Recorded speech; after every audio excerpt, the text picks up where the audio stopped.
Over 100 pilgrims killed and scores injured in a stampede on a bridge close to 2 kilometers from Ratangad Temple in Datia district of Madhya Pradesh. But stampedes in India are a painfully regular affair. Sample this. In February this year, 36 persons were killed in a stampede at the Allahabad railway station in UP during the Kumbh Mela on a day when over 3 crore pilgrims converged for a holy dip in the Ganga. In November 2011, at least 16 people were killed and 50 injured in a stampede in a religious gathering in Haridwar in Uttarakhand.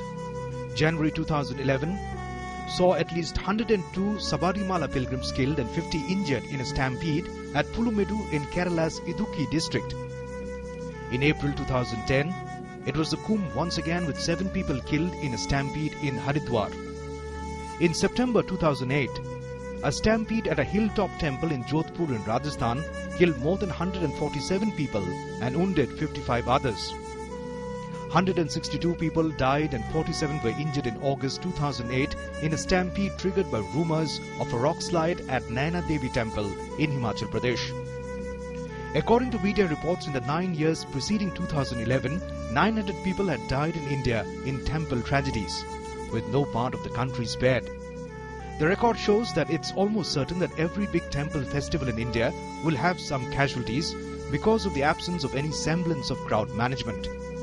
What is tragic about the Ratangad temple tragedy is that we have learned nothing from similar tragedies in the past, and not even from a similar mishap at the same place in Datia district in 2006 over a makeshift bridge. The alarming frequency of such man-made disasters begs several questions. Despite such tragedies, why is overcrowding at religious places across the country a norm?